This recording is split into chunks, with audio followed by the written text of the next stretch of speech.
Does it say recording? It does. All right, cool. Well, welcome everybody to interview number 2 with Sueli Rivera, friend of mine. We go back to thankful class at PBA where we linked up, and then I ended up kind of following shortly after her in the counseling program. Thankfully, we stayed in touch, and she's been really cool to want to hang out today and share some of her insights on what her life has been like as we all adjust to this quote unquote new norm and just our routines flipped upside down. So I'm Justin at Phoenix, and Sueli, if you take some time to introduce yourself. Absolutely. So I'm Sueli Rivera. I am a registered mental health counseling intern in the state of Florida. That's our official title, right? But I'm also mom, wife, and I have the joy of co-pastoring with my husband right now as well in the midst of all of this. So very cool, very cool. We were talking off air, kind of doing a little prepping and, well, really, to be honest, catching up. Yes. You mentioned, the pressure that's getting kicked off on social media by, we'll just call it a wide range of people. Good one. That you need to come out of this like a new you. You need a new business. You need a new this, new that. You need to be better. Man, what's that been doing for you, getting barraged by these messages and these pressures when there's already enough going on? I appreciate the idea that they're trying to encourage. However, because this is something that most of us have never encountered in our lives, it's adding to the anxiety of, I have to do something else. Whereas really it's important for us to just kind of do what's best for us. It's not going to look the same. So yeah, maybe there are some people, I have some amazing friends who are in the midst of writing a book right now. Yay. But there are other people right now, they're just trying to survive. The distant learning got them stressed out and overwhelmed. Some are juggling working from home at the same time. And so literally I've even told people, like, it's okay. Take a moment. If you need to cry, if you need a day where it's just, you have the messy hair and you're in the PJs, and then, yeah, I've been there this week. And, it's okay to do what you need to do in this season. If there are things, some unsettling, if you want to go through counseling, yay, there's some amazing counselors who are doing, telehealth at this time. But don't feel obligated to do something just because social media is saying this is what you should do. So, yeah, it's a little frustrating to see, I think, sometimes, because it's this pressure, and people are losing jobs, people are stressed out, and so let's not add pressure. Encourage people, do what's best for you in the season. If it's to pick up a book that you haven't read, great. If it's to start walking again, not because you're trying to be swole at the end of this pandemic, it's great. But just allow yourself that grace that it doesn't have to look a certain way in the season. Sure. Very cool. Thank you. We're talking a little bit about our love for pizza rolls in this season. Yes. That's about as swole as I'm getting, and I'm all right with that. You mentioned that you co-pastor with your husband, which is really cool. What's that been like for y'all in the church community, switching to I don't know how y'all run it, but like virtual Bible studies and obviously the message given virtually. Yeah. How's that been going? How's your church adjusted? What's that been like for you guys? Even logistically, that's a big switch. It is a huge switch. Since we're a new church plant, we were operating from our home. So the downstairs of our home is the church. Like, there's a children's room, there's a church and everything. So number one, it was absolutely an adjustment because people aren't in our house all the time anymore. So we're like, wait, where's everyone at? So that was a huge adjustment. But prior to this, we as a church had already committed to something that we had felt led in our hearts to do. And we felt led by God in that, to really hone in into community. And so we had already launched online Bible studies for women and men. And so that had actually really been going prior to this mandate that happened. Wow. And so Yeah, so adjusting into going into the Sunday, Sunday service, it took a little adjusting. And it still is, but we've made it interactive for our kids, so they have something and we have something. We decided not to do the traditional preaching where we're on Facebook Live.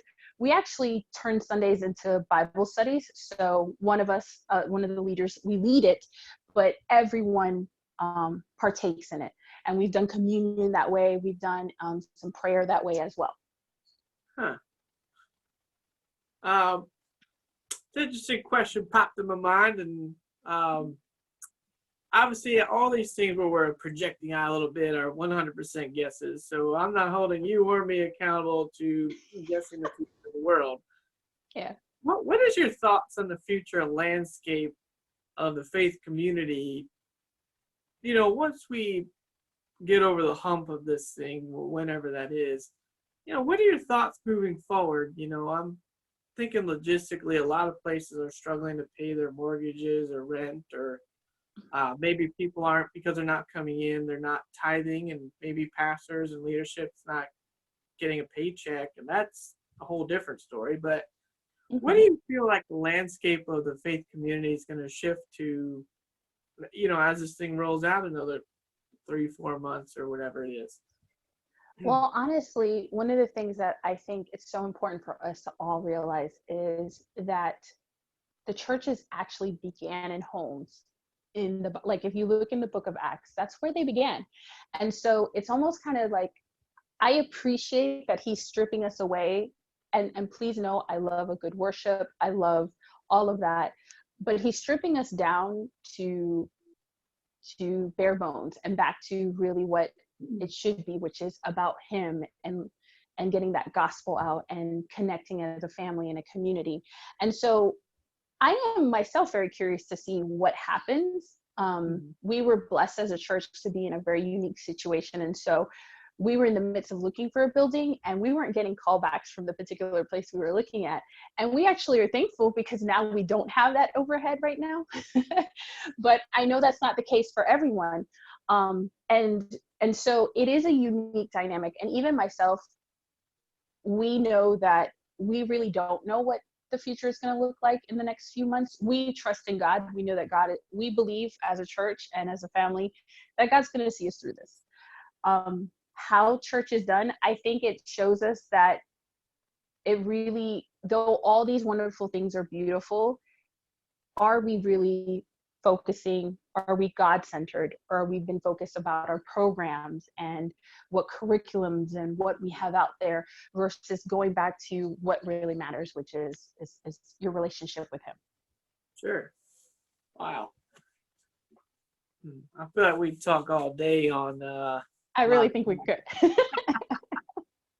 Let's shift gears a little bit to what we might call the elephant in the room. You said you're a wife, but you also said you're a mom, and with that brings some homeschooling. Woohoo! Or distant learning, or whatever they're called. Yeah. Wow, what has that been like? Oh, goodness. Okay. So I'm going to give you the authentic self, right? I'm not going to give you this polished answer. It was a nightmare. As I shared before we began, I was not built for little kids. I love my daughter. She's amazing. She's a gift from God, but I am not one who works with children. They're great. I have some amazing friends with kids, but it's been a challenge. It also showed us that as a school district, I don't think we were 100% prepared for this kind of stuff. Obviously, I don't think any of us were, but it also shows the issues with how teaching needs to evolve a little bit with the times that we're in. We were getting 27, we're digital, but we're getting 27 pages of instructions of go here and do here. So there were weeks that it was really, the first couple weeks were really, the first week, not so much, but week 2 and 3 were really challenging, because it's something new was added. But I do want to say, I appreciate my daughter's teacher and the teachers out there, because they're having to do this also learning on a dime, the same way the parents are. So kudos to them. And if you didn't appreciate a teacher before, parents who are now doing this distant learning, you should be naming your next child after a teacher or something, because this has really taught us like how much value and our teachers are, and how valuable our teachers are, and honestly how underpaid they are for what they do, and undervalued, really. So it's been a challenge, and we've seen it across the board, but we're finding our rhythm, and we've had to kind of just create our own norm of what school looks like, because I am still in the midst of it, seeing clients. So, you know, we do some portions during the day when she's here with mommy, and then there's times that she does portions when daddy comes home, because he's an essential worker. And we've had to do what we needed to do to make it work for us. Yeah. Cool. How did y'all come up with, did you and your husband sit down and go, wow, it's time to formulate a game plan? And what was that like for y'all when this started hitting home, that things were going to change, the kids are going to be home, you're going to be virtual. Thankfully, it's really cool your church was already switching to that. That's pretty neat. Man, what was that like, that conversation maybe y'all had, maybe it was a bunch, but how did that all go down, and what was that like as a couple sitting down and whew. Well, we tend to have a lot of our conversations in our room. Right. Yeah, like we just in our room, and so we kind of talk to like, what is this gonna look like? And so we kind of, because I am a type A, I am an organizing kind of person. I like to have structure.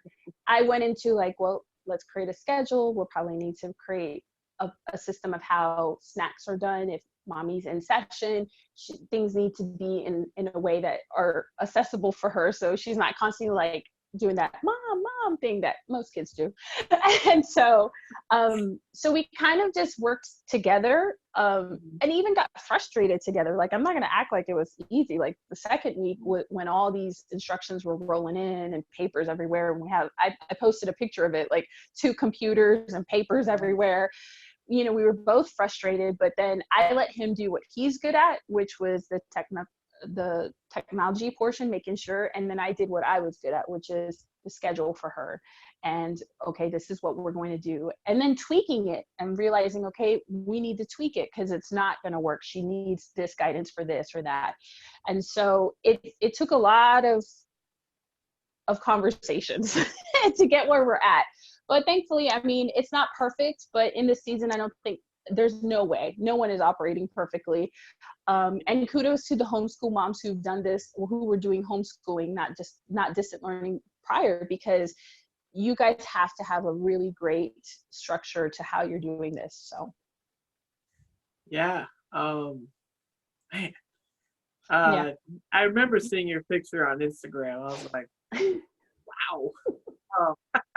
I was laughing earlier too, because my wife is similar to you, very structured, detailed, how we're going to do this. And I'm not as much. So Neither is my husband. It's okay. yeah, We complement each other. It's always funny hearing about couples and how things fall in and people get lined up like that. It's hilarious to me.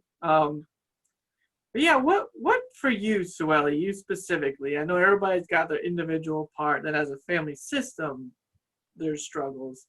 But what has been the hardest or toughest part of this for you? Whether it's a loss that occurred or just in general the routine shakeup. What has been the toughest part for you? Maybe aside from the homeschooling, but what's been toughest for you? I think what's been toughest, to be honest, is seeing what it's doing for some of my clients, seeing how they've become unsettled. And as a therapist, we went to a thing in our school, and you remember, I think it was when Dr. Jeffrey Kotler came, about LOVE and our clients when it comes to that. And so I have really have that with that connection with them.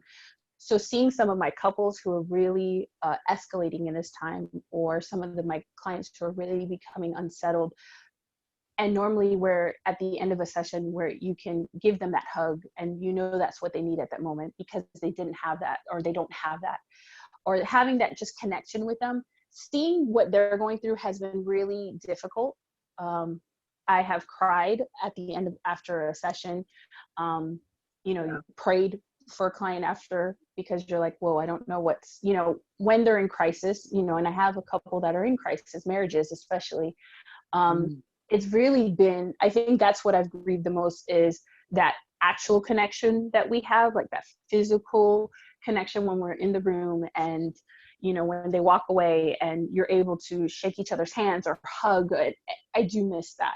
And that's been very hard, that shakeup of my routine, because I'm a routine person. It is very difficult, losing that. So at least virtually we're still connecting, but it's been a transition to not be able to connect with them in the way we did in office. Yeah, no, I'm with you. Again, full transparency, I too have burst out into tears after a couple sessions, and it's just heavy. And I think one of the things that's a little weird about this for us, and I'll speak for me, but as a registered mental health intern too, it's different when a client comes in and shares a trauma that occurred to them. And yeah, there's some heartstrings that get tugged on us. Maybe it would have happened to us in our childhood. Maybe it just didn't ever occur. Mm-hmm. And I think this has been weird because this is something that's happening in our lives behind the scenes. And then we come on here, see clients, and like what they're sharing is what we're going through. And it's like hitting all the buttons, and it's a lot, and I think self-care has really become a major priority for me. Absolutely. But yeah, I no, agree with you. Go ahead. Yeah, what are you No, gonna do for I self-care? agree. Oh my goodness. So listen, I would be lying to you if there weren't moments where I'm like, I look like that crazy mom with, the messy bun and like ripped t-shirt and stuff. So Fridays are actually my self-care day. They've been my self-care day for several months now. And even prior to this. And I had to adjust that because my self-care was either the beach or the pool, and all of those things are gone. So I do fun things. I do face mask and I meditate. I put on worship and I sing. I write a lot. I do, even though I have a counselor, I also do my own work. And so I might do some inner child work and just write about what I'm feeling and what I'm scared about. And so Fridays have become my self-care day. I've designated it as my self-care day. And it's the day I washed, I'm like, look, Justin, I did my hair for you today, kind of thing. No, I promise. I wash my hair every other day. I get up, I still do all those things, guys. But I genuinely use this day while I eat my pizza roll. But I do use Fridays as my day where I really hone in on what's going on inside of me. And we take walks, and we've done yoga together, me and my daughter. But so Fridays look very different. No two Fridays look the same, but it's been good for us. And self-care has been one thing I've been preaching to everybody, clients, church, self-care. Take care of yourself, Sure. Yeah, I've had, my approach has had to be almost daily, probably more like every other day, like little chunks. I just couldn't maintain, waiting, because I kind of was like you, where I do one day a week was pretty solid, and maybe a touch in some other point in the week. But absolutely, I just, man, that was a big shift for me. I know that, but doing similar to you, learning for me how to meditate when my mind is all over the place has been an adventure. Doing the yoga with Andrea, she's becoming a teacher, and I still don't know how legs and limbs get bent the way they do. I'm still trying to do that. I feel you. Listen, I'm 40, and let me tell you, they don't tell you about those aches and pains that are going to come in. Hey, I like to kind of wrap up with kind of just a fun question, looking ahead or whatever.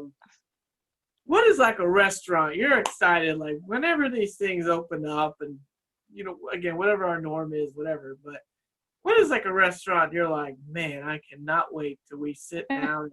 And what do you want to order? Oh my goodness. Listen. So, um, my my go-to restaurant, it's a place me and my daughter love just when we have mommy daughter dates. Just it's nothing super fancy. It's Chili's. Okay. There you go. Um, I love Chili's. I'm gonna need my fajitas and the skillet Yeah. chocolate chip cookie sundae. Like I Ooh. need that. That is like my go-to. But I live in Lake Nona, so I love there's an area where there's like Boxy Park and it's like our downtown area. And there is a pizza place that I love there, Park Uh, Pizza. ooh, Ah, now you're speaking my language. so yes, that's my love language. And so I just miss that. I just miss going to those places. I don't need fancy, and kudos to those who do, but give me a Chili's and I'm happy. Oh, that's awesome. Well, hopefully we all can link up and head to your pizza place. That would be sweet. Yes, that would be wonderful. I would love to see you guys after all this is said and done, and I will definitely take you there. It's great. We love Awesome. it. It's one of my favorite places to go over here. I would love that. Let's end with two things. I'll ask you this. What would be a tip you would give married couples? Because I did want to touch a little bit back where you said marriages are struggling and people are in crisis, fighting, and even to where we can go down the road of domestic violence and you know not good things. What would be one tip you would give a married couple now? And then also, just as kind of a closing, how can people get in touch with you or your church? How are you on social media? And we'll kind of wrap up that way. Absolutely.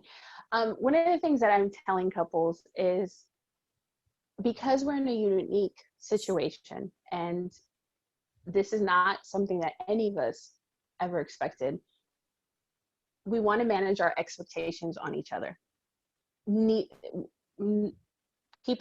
Individuals don't do the same thing. Like they don't operate the same way, right? Like how you were saying, you and your wife, one is very organized and one is not. It's the same in my home. It's learning to adapt. So it's managing those expectations that it's not going to look exactly the way you might do something. And also knowing when to take a time out because things are about to escalate or you see they're escalating, and taking the space that you need and Mm-hmm. then coming back, not trying to escalate by raising your voice and sharing, because we're human. Like me and my husband have gotten frustrated during this time. I see it in clients. So it's really learning to take the time out that you need and then just coming back together and having the conversation where there's not this heightened emotion, whatever was frustrating you or what you were feeling at that moment, overwhelmed. And so the biggest things right now is managing those expectations and taking those timeouts that you need. And during those timeouts, doing some self-care. So if you need to go and take a walk, take the walk. If you need to, I have clients who are runners, go take the run, or if whatever it is, but do some of that self-care so that when you come back, you guys can have that conversation that you were trying to have, but we were Sure. just all over the place. Sure. Yeah. How can people link up with you, whether it's you, your church, or I don't know if you have a professional page or anything? I don't. I'm like one of those super behind people because like I took a huge social media sabbatical last year. It was off of it for like 6 months. All right. On Instagram, I am actually Bloom with Sue. So you can find me that way, Bloom with Sue. My church is the Refuge Worship uh, Refuge. It's at RWC Orlando, sorry. Um, and so you can find us there. It's the Refuge Church. We're just a startup church, so we're super excited with what God is doing in this season.